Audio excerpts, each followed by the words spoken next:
I'm going to bead a vine using the beaded back stitch.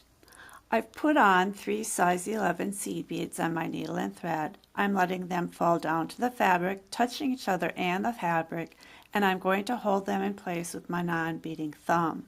At the end of the last bead, bead number 3, I am passing the needle and thread through the fabric on the line and pulling my thread tension tight.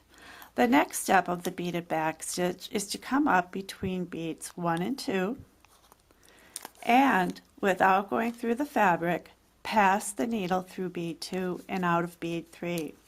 Notice how I rotate the fabric in my hands as I bead so that it is comfortable.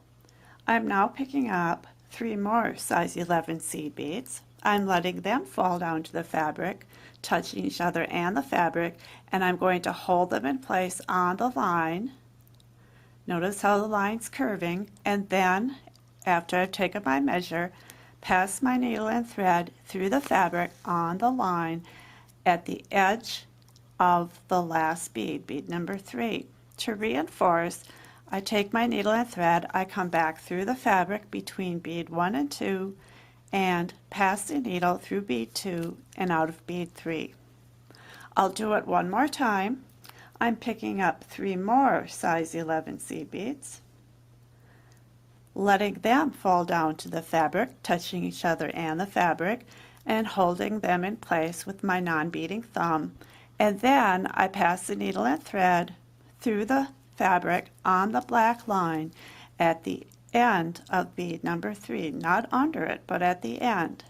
Once more, I'll come up between bead 1 and 2, and without going through the fabric, pass the needle and thread through bead 2 and out of bead 3.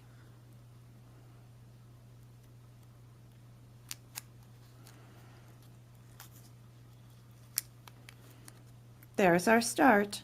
I've come to the end of my vine pattern, and looking at the line I've been beading on, I only have room for 1 more bead, not an increment of 3. So I'll lay the bead down and take a measure as always. Yes, that covers the last of the line. I will take my needle, pass the needle and thread through the fabric at the end of that last bead and pull my thread tension tight. I'm then going to flip over and make an ending knot on the wrong side of the fabric, making sure my thread tension is tight.